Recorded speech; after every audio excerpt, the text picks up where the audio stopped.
Hello friends, my name is Rajiv Ahir and I welcome you all to UPSC Mantra, our new YouTube channel. हम UPSC और अलग अलग state PCS की परीक्षाओं के लिए एक आर्ट एंड कल्चर की सेपरेट लेक्चर सीरीज शुरू कर चुके हैं। इस सीरीज में आज का हमारा जो लेक्चर रहेगा वो टेम्पल आर्किटेक्चर के दूसरी पार्ट पर रहेगा। हम पिछले सेशन में नागर आर्किटेक्चर यानी टेम्पल आर्किटेक्चर की नागर शैली कंप्लीट कर चुके हैं। आज हम द्रविडियन शैली पढ़ेंगे। द्रविडियन शैली साउथ इंडियन स्टाइल है टेम्पल आर्किटेक्चर का, यानी जहां उत्तर भारत में नागर शैली पॉपुलर थी वहीं दक्षिण भारत में द्रविडियन शैली है। बेसिक डिफरेंसेस दोनों स्टाइल्स में हमने पिछली क्लास में पढ़े थे। मैं एक बार वापस से आपका रिवीजन करा दे रहा हूँ।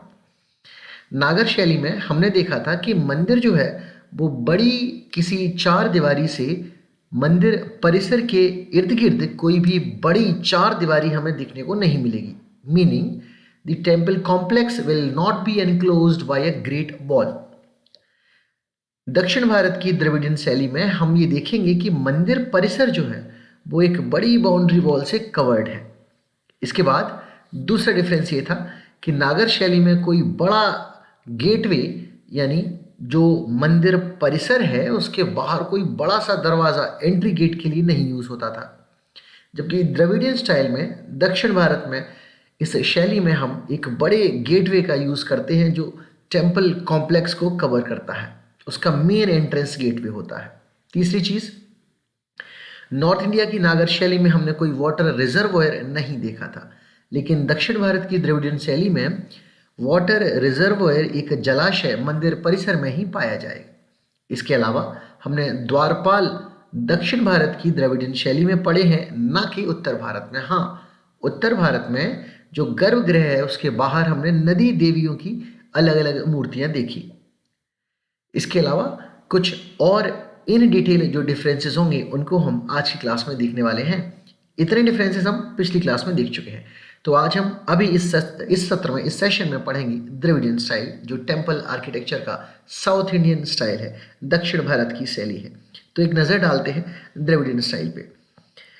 द्रविडियन स्टाइल जैसा आप सभी को पता है, दक्षिण भारत में जो पल्लवाज और चालुक्यास का टाइम पीरियड आया था, उस पल्लवाज और चालुक्यास के टाइम पीरियड में पल्लव जो राजा थे उनके टाइम पीरियड में ये जो शैली है इसका डेवलपमेंट होना शुरू हुआ था।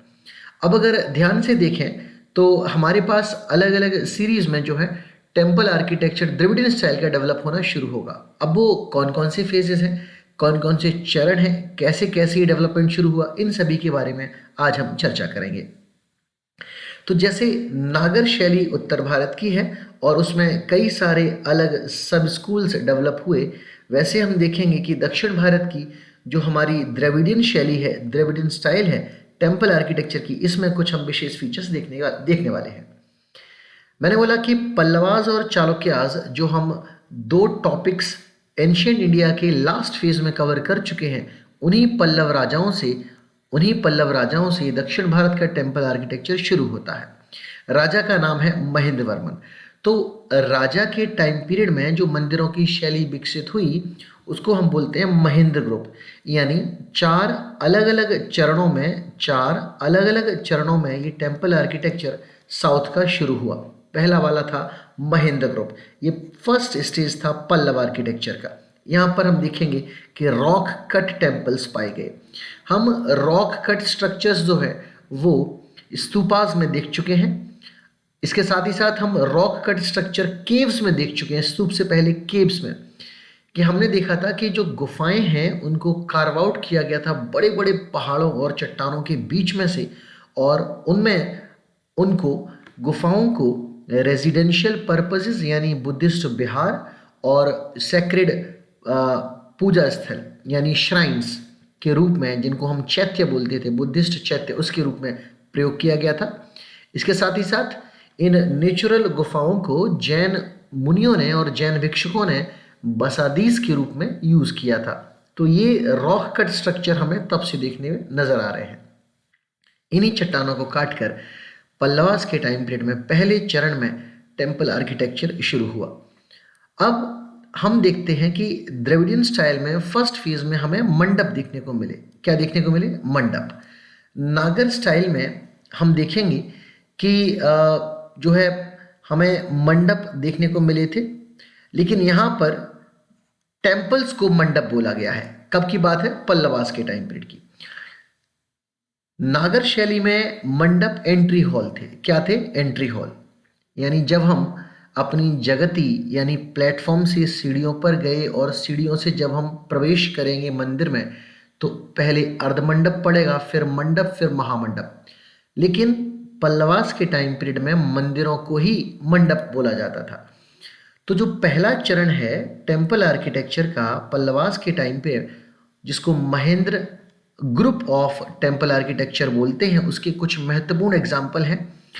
मंडागपट्टू से केव टेम्पल जो हमें मिला है, इसके अलावा पल्लवारम और ममंदूर, ये एग्जाम्पल्स हैं first phase of temple architecture under Pallavas के। फिर दूसरा चरण शुरू होता है हमारा नरसिम्हा ग्रुप, नरसिम्हा। इस सेकंड फेज में हम देखेंगे जो रॉक कट टेम्पल्स हैं, उनके अंदर इंट्रिकेट स्कल्पचर्स, बहुत बारीक और सूक्ष्म मूर्ति कलाएं हमें देखने को मिली। सूक्ष्म मूर्ति कलाएं जिनकी डिजाइनिंग्स जो है बहुत इंट्रिकेटली कार्व्ड है। इसका मतलब है कि ये सूक्ष्म भी हैं और इसके अलावा जटिल भी हैं। यानी मूर्तियां जो हैं उनको अलंकृत किया गया, सुशोभित किया गया, सजाया गया। नरसिम्हा वर्मन के टाइम पीरियड में हम देखते हैं कि जो मंडपम है यानी जो टेम्पल्स हैं, इनको डिवाइड कर दिया गया अलग अलग रथम्स में। इसमें हम पांडव रथ देखेंगे, यानी धर्मराज रथ, द्रौपदी रथ वगैरह। ये जो पंच पांडव, हमारे 5 पांडव थे, उनके नाम पर ये रथ जो है वो पाए जाएंगे। तो मंडपों को ही रथों में बांट दिया गया था पल्लवास के टाइम पीरियड में। इस स्टाइल को हम द्रविडियन स्टाइल बोलते हैं, जो धर्मराज रथ में हमें देखने को मिलती है। तो ये जो है स्टाइल जिसको हम पढ़ने वाले हैं द्रविडियन स्टाइल, इसकी शुरुआत पल्लव आर्किटेक्चर से होती है। पल्लव आर्किटेक्चर, अब जरा एक नज़र डालते हैं पल्लव आर्किटेक्चर पे। ये जो हमें रथ अलग अलग देखने को मिले हैं, इन रथों को हमें कैसे आइडेंटिफाई करना है, ये जो आर्किटेक्चर टेम्पल का डेवलप होगा, इसमें रथास का क्या इंपॉर्टेंस है। इस मंदिर परिसर में पंचरथ जो हमें महाबलीपुरम से मिला है, इसमें हम शुरुआत में ये जो एक धर्मराज रथ है, ये वाला आर्किटेक्चर देखने को मिलेगा, इसे धर्मराज रथ बोलते हैं। उसके बाद दूसरे पांडव भीम, इनका रथ, इनका टेम्पल देखने को मिलेगा। और फिर आप ऊपर आओगे तो आपको एक एलिफेंट की बड़ी सी स्कल्पचर देखने को मिलेगी। और फिर ये है नकुल सहदेव का रथ इस तरफ। और फिर आप और आगे जाओगे तो आपको यहाँ एक बुल मिलेगा। ये ध्यान रहे, यहाँ एलिफेंट है, ई फॉर एलिफेंट, यहाँ बुल है, बी फॉर बुल। इस रथ को अर्जुन रथ बोलते हैं और ये द्रौपदी। और फिर इस तरफ आता है एक शेर। अब जरा ध्यान से देखिए, इस आर्किटेक्चर में हमें 5 पांडवों की टेम्पल्स मिल जाएंगे। शुरुआत में धर्मराज, फिर भीम, और फिर उसके बाद अर्जुन, और फिर द्रौपदी। इस तरफ नकुल और सहदेव की टेम्पल्स हैं, रथम है। हमें एनिमल्स में कौन कौन से फिगर्स देखने को मिलते हैं पल्लव आर्किटेक्चर में? लॉइन हो गया, बुल हो गया, और तीसरा हमारा हुआ एलिफेंट। तीसरा एलिफेंट हो गया। अब बढ़ते हैं आगे। अब जरा ध्यान से देखने की कोशिश करेंगे कि कैसे कैसे द्रविडियन स्टाइल डेवलप होती है और द्रविडियन स्टाइल के स्पेसिफिक फीचर्स क्या हो जाते हैं, राइट। तीसरा जो ग्रुप रहेगा वो रहेगा राजसिम्हा ग्रुप। तो इस राजसिम्हा ग्रुप में क्या विशेषता है, जरा गौर फरमाते हैं। तीसरा ग्रुप हो गया हमारा पल्लव आर्किटेक्चर में राजसिम्हा ग्रुप। अब ये थर्ड स्टेज हो गई। यहाँ पर हम देखेंगे कि हमें रियल स्ट्रक्चरल टेम्पल्स मिलते हैं, यानी विकास मंदिरों का इस हद तक हो चुका है कि अब वो मंदिर अलंकृत और सुशोभित दोनों तरीके से हमें दिखते हैं। कुछ उदाहरण ऐसे मंदिरों के, शोर टेम्पल जो बहुत ही पॉपुलर टेम्पल है महाबलीपुरम का, और कैलाशनाथ टेम्पल कांचीपुरम का। ये जो 2 एग्जाम्पल्स हो गए हमारे, 2 एग्जाम्पल्स हुए टेम्पल आर्किटेक्चर में ही। तीसरे फेज के पल्लवास के टाइम पीरियड में हम दक्षिण भारत का, साउथ इंडिया का टेम्पल आर्किटेक्चर स्टडी कर रहे हैं, जिसमें हमें आज द्रविडियन स्टाइल के बारे में पढ़ना है। इसकी शुरुआत हमने पल्लव से की है, पल्लव आर्किटेक्चर से, और पल्लवास लेट एंशिएंट में एक हमारा टॉपिक रहा था। अब जरा ध्यान से देखेंगे इन मंदिरों को। ये जो शोर टेम्पल है महाबलीपुरम का, और ये जो दूसरा वाला जो हमारा टेम्पल है, ये राजसिम्हा ग्रुप के हैं। और राजसिम्हा ग्रुप तीसरा चरण था जब टेम्पल आर्किटेक्चर पल्लवास के टाइम पीरियड में मैच्योर हो रहा था। तो कैलाशनाथ टेम्पल कांचीपुरम, और ये हमारा जो टेम्पल हुआ शोर टेम्पल महाबलीपुरम। इस प्रकार पल्लवास के टाइम पीरियड में डेवलपमेंट होना शुरू हुआ था द्रविडियन स्टाइल का। अब बढ़ते हैं आगे की तरफ, एक नज़र डालते हैं कौन कौन से फीचर्स हैं हमारे जो द्रविडियन स्टाइल या द्रविडियन शैली को एक्सप्लेन करते हैं पूरी तरीके से। तो जरा द्रविडियन स्टाइल के फीचर्स को एक बार फिर से देखते हैं। हम पढ़ रहे हैं दक्षिण भारत का द्रविड़ शैली के टेम्पल आर्किटेक्चर। इनके फीचर्स आपको देखने को मिलेंगे जिसमें एक ही विमान पाया जाएगा। हमने देखा था नॉर्थ इंडिया में जो माउंटेन लाइक स्पायर हमें दिखता था, इस स्क्वायर शेप के गर्भगृह के ऊपर ये जो स्ट्रक्चर है इसको हम शिखर बोलते थे। क्या बोलते थे? शिखर। दक्षिण भारत में हमें ये शिखर नहीं मिलेंगे, शिखर की जगह विमान मिलेंगे। और दूसरा हमने फीचर देखा था उरुश्रृंग वाला, यानी नॉर्थ इंडिया में हमें मल्टीपल शिखर देखने को मिलते थे, लेकिन यहाँ पर हमें मल्टीपल शिखर देखने को नहीं मिलेंगे। यहाँ एक ही विमान होगा, यानी शिखर को ही यहाँ विमान बोलते हैं। फर्क क्या है फिर शिखर और विमान में? शिखर कर्वीलीनियर होता है, यानी नीचे से ऊपर इस प्रकार कर्व शेप में जाता है, कर्वीलीनियर होता है। लेकिन जो विमान होता है वो पिरामिड शेप में होता है, और पिरामिड में भी स्टेप्ड पिरामिड, ऐसा लगता है जैसे सीढ़ीदार या सीढ़ीनुमा पिरामिड हो, ऐसा पिरामिड, इसको हम बोलते हैं विमान। तो जहाँ नागर शैली में कई सारे हमें शिखर मिलते थे, मल्टीपल शिखर आज, वैसे ही विमान में हमें दक्षिण भारत में हमें एक ही विमान मिलेगा। तो पहला फीचर हुआ केवल एक विमान मिलेगा हमें द्रविडियन आर्किटेक्चर में, और जो सब्सिडरी श्राइन्स थे विमान की वो हमें नागर आर्किटेक्चर में मिलते थे, द्रविडियन में नहीं मिलेंगे। तीसरा, जो असेंबली हॉल है जिसको गर्भगृह से कनेक्ट किया जाता है एक टनल के द्वारा, उसको हम अंतराल बोलते हैं। अंतराल मिलेगा आपको। अंतराल के अलावा आपको गर्भगृह के प्रवेश द्वार पर द्वारपाल मिलेंगे।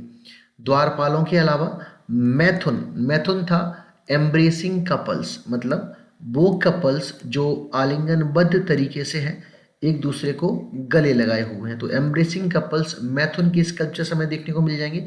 प्लस यक्ष जो देव हैं या देवताओं की कैटेगरी में रखे जाते हैं, उनके हमें स्कल्पचर्स या मूर्तियां देखने को मिल जाएंगी। ये हुआ गर्भगृह के एंट्रेंस पे। याद करो नागर शैली में क्या था? नागर शैली में गंगा और यमुना जो नदी देवी थी, इनकी स्कल्पचर्स हमें देखने को मिलती थी, और गर्भगृह के ठीक सामने उन देवता का वाहन या सवारी हमें देखने को मिलती थी। यहाँ क्या है? यहाँ हमें द्वारपाल मिलेंगे, और वो भी फियर्स द्वारपाल, गुस्से में, एकदम आक्रोश में, अपनी शक्तियों के साथ।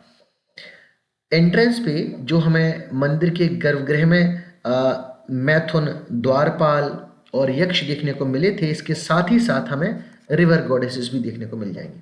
तो द्रविडियन स्टाइल में हमने अभी देखा कि हमें एक यहाँ पर गर्भगृह के बाहर जो चीज़ नई देखने को मिली वो थे द्वारपाल। द्वारपाल जो कि नागर शैली में एक हद तक मिसिंग है, सिवाय नदी देवियों के। अब बढ़ते हैं आगे की तरफ। जैसे मैंने क्लास के इंट्रोडक्शन में आपको बताया, ठीक वैसे ही कि जहाँ दक्षिण भारत के द्रविडियन स्टाइल में आपको फियर्स द्वारपाल देखने को मिलेंगे, यानी वो द्वारपाल जो एग्रेसिव मोड में है, यानी गुस्से में है, जो सुरक्षा करने के लिए है अपने मुख्य देवता की, तो अपनी शक्तियों के साथ देखने को मिलेंगे। जैसे हमने देखा था बुद्धिज़्म से रिलेटेड, हमने देखा था कि वहाँ पर बुद्धिज़्म में बोधिसत्वास थे। उन बोधिसत्वास में वज्रपाणी जो हमने देखे थे, जिनके हाथ में वज्र था, वो भी फियर्स द्वारपाल की कैटेगरी में आ सकते हैं। तो द्वारपालों के अलावा जो मंदिर की रक्षा करते हैं, मुख्य देवता की सुरक्षा में लगे हैं, पहरेदारी कर रहे हैं, उसके अलावा क्या देखने को मिलेगा? द्रविडियन आर्किटेक्चर में आपको एक वाटर टैंक मिलेगा टेम्पल प्रेमिसेस में। मंदिर परिसर में एक आपको जलाशय देखने को मिलेगा, जो जलाशय या जो पानी की टंकी हमें नॉर्थ इंडिया में नहीं देखने को मिली थी बड़े लेवल पे। नागर स्टाइल में हमने देखा था कि मंदिरों को हमने अलग अलग टाइप से डिवाइड किया था। जैसे अगर आपको याद हो तो हमने कलिंग आर्किटेक्चर और खजुराहो आर्किटेक्चर में इसको डिवाइड किया था। वैसे ही द्रविड़ टेम्पल जो है इसके भी सब डिविजन्स होते हैं। ये 5 अलग अलग शेप्स यानी आकारों के अनुसार इन्हें बांटा जाता है, अलग अलग शेप्स के हिसाब से। जैसे एक तो हो गया स्क्वायर शेप का, इसको बोलेंगे कूट या कटोरसार, कूट या कटोरसार, ये हो गया स्क्वायर शेप का। रेक्टेंगुलर शेप को बोलेंगे शाला या अयात्स्र, साला या अयात्सर। और फिर हो गया एक इलिप्टिक। इलिप्टिक में क्या होगा? गज पृष्ठ यानी एलिफेंट बैक्ड टेम्पल्स है, इसे इलिप्टिक बोल देंगे। यानी दक्षिण भारत में जो हमने द्रविडियन शैली के टेम्पल्स को डिवाइड किया है वो टोटल 5 तरीके के हैं, और वो शेप यानी आकार के अनुसार है। पहला हो गया स्क्वायर शेप, जिसको हम कूट या कटोरसरा बोलेंगे। दूसरा हुआ रेक्टेंगुलर, जिसको हम शाला या अयातसर बोलेंगे। तीसरा हुआ गजपृष्ठ यानी इलिप्टिकल, जिसको एलिफेंट बैक्ड बोलेंगे। इसके बाद दो हमारे और हैं, इनको हम बोलेंगे वृत्त। वृत्त यानी सर्कुलर, सर्कुलर गोलाकार का, वृत्त शेप का। इसमें आप देखोगे हॉर्स शू शेप का एंट्रेंस मिलेगा आपको, इसको हम नासी बोलते हैं, नासी। और पांचवा और आखिरी प्रकार हुआ अष्टाश्र या ऑक्टेगोनल टेम्पल्स। तो आकारों के अनुसार हमने दक्षिण भारत के द्रविडियन शैली के मंदिरों को 5 भागों में बांटा। अष्टाश्र जो ऑक्टेगोनल है, वृत्त जो सर्कुलर है, इसके अलावा तीसरी हमारी कैटेगरी हो गई गजपृष्ठ यानी इलिप्टिकल, एलिफेंट बैक्ड, और चौथी हो गई शाला और अयात्स्र, जिसको हम रेक्टेंगुलर बोलते हैं, और पांचवी और आखिरी हो गई कूट या कटोरसरा, जिसको हम स्क्वायर शेप का बोलते हैं। अब एक नज़र डालते हैं द्रविडियन स्टाइल के जो हमने फीचर्स पढ़े हैं, अब ज़रा देखते हैं कि दक्षिण भारत के द्रविडियन स्टाइल के टेम्पल्स को कैसे बनाया गया है। आप देखोगे ये रेक्टेंगुलर शेप का है, किस शेप का है, रेक्टेंगुलर। हमने आकार के अनुसार, हमने शेप के अनुसार 5 अलग अलग डिवीजन किए थे। यहाँ पर ये जो है ये गर्भगृह है, गर्भगृह।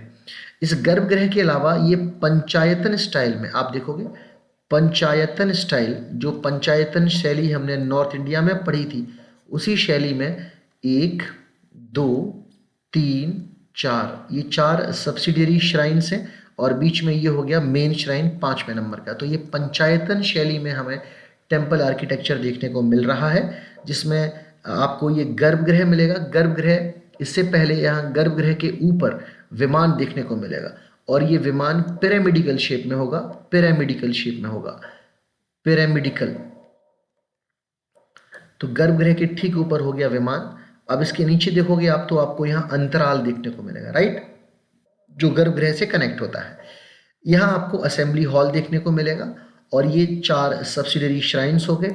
ये हुआ main entrance, main entrance, main gateway, इसको हम गोपुरम बोलते हैं। मेन एंट्रेंस, मेन गेटवे, इसको हम गोपुरम बोलते हैं। क्या बोलते हैं, गोपुरम, गोपुरम। ये नॉर्थ इंडिया की नागर शैली में गोपुरम नहीं पाया जाता। आप देख रहे होगे ये चारों तरफ से इस बाउंड्री से टेम्पल जो है वो पूरा मंदिर का परिसर जो है वो घिरा हुआ है। ऐसी एनक्लोज्ड वॉल, ऐसी दीवार, ऐसी बाउंड्री वॉल नागर शैली में देखने को नहीं मिलती थी। तो ये जो स्ट्रक्चर आपको दिख रहा है ये जलाशय है, ये जलाशय है या ये वाटर टैंक है, और वाटर टैंक मंदिर परिसर में द्रविडियन स्टाइल में मिलता है, नागर शैली में नहीं मिलता। एक बार फिर से, ये पिरामिडिकल स्ट्रक्चर जिसको विमान बोलेंगे ये देखने को मिलेगा। अलग अलग शेप यानी रेक्टेंगुलर, सर्कुलर, स्क्वायर, वृत्त जो बोलते हैं, इस शेप में आपको मंदिर जो है वो देखने को मिलेगा। यहाँ पर फिलहाल इस पार्टिकुलर इमेज में ये रेक्टेंगुलर शेप पर बना हुआ है। हमने द्रविडियन स्टाइल के मंदिरों को आकार के अनुसार 5 अलग अलग प्रकारों से बांटा हुआ है। आपको इसमें अंतराल मिलेगा, एक असेंबली हॉल मिलेगा, पंचायतन शैली में ये मंदिर देखने को मिलेगा जिसमें 4 सब्सिडरी श्राइन है और एक प्रधान देवता है। इसके बाद एक गर्भगृह है, वाटर टैंक है, और ये हो गया गोपुरम। तो ये हमने जो फीचर्स पढ़े वो फीचर्स हैं द्रविडियन शैली के दक्षिण भारत के मंदिर के आर्किटेक्चर में। आप ध्यान से अगर देखोगे तो आपको एक ऐसा फीचर देखने को मिलेगा जिसको आप तुरंत रिकॉग्नाइज कर सकते हो, और नागर शैली के नॉर्थ इंडिया के और द्रविडियन स्टाइल के, द्रविडियन शैली दक्षिण भारत में तुरंत डिवीजन कर सकते हो। नागर शैली में आपको ऐसे मल्टीपल जो है शिखर देखने को मिलेंगे जिसको उरु श्रृंग भी बोलते थे, सब्सिडरी श्रृंगास, शिखर, सॉरी सब्सिडरी शिखर, उरु श्रृंग। ये दक्षिण भारत का है, द्रविडियन स्टाइल का, इसलिए ये आप मात्र आपको एक ही देखने को मिल रहा है, और ये शिखर नहीं होगा, ये विमान शेप में है। किस शेप में है, विमान। विमान पिरामिडिकल शेप में होता है, स्टेप्ड पिरामिड, यानी एक ऐसा पिरामिड जिसमें स्टेप्स या सीढ़ी नुमा स्ट्रक्चर बना हुआ है, ये आप देख रहे होगे ऐसा स्ट्रक्चर, इसको हम विमान बोलेंगे। तो एक ही विमान मिलेगा आपको, यहाँ मल्टीपल विमान नहीं मिलेंगे, जबकि उत्तर भारत में ऐसे मल्टीपल शिखर मिल रहे थे। ठीक है, तो ये बहुत इजी हुआ आइडेंटिफाई करना इन टेम्पल्स को। एक आखिरी स्लाइड और मैं आपके साथ शेयर करता हूँ ताकि आप इन टेम्पल्स को ध्यान से देख पाएँ। अगर आप एंट्रेंस के बाद अंदर गर्भगृह की तरफ जाओगे तो आपको दक्षिण भारत में द्वारपाल देखने को मिलेंगे, फियर्स द्वारपाल, जो अपनी शक्तियों के साथ गुस्से में आपको दिखेंगे, जो मंदिर परिषद की और प्रधान देवता मुख्य गॉड की चीफ गॉड जो विराजमान है गर्भगृह में, उनकी सुरक्षा में तैनाती में लगे हुए हैं। ये था दोस्तों आज का हमारा सेशन जो हमने द्रविडियन स्टाइल पर पढ़ा। टेम्पल आर्किटेक्चर में नागर शैली हम पिछले सेशन में कर चुके थे। आज के सेशन में मोस्टली हमने द्रविडियन स्टाइल को पढ़ा है। ये दक्षिण भारत में प्रचलित स्टाइल है, popular style. Thank you, stay safe and continue learning.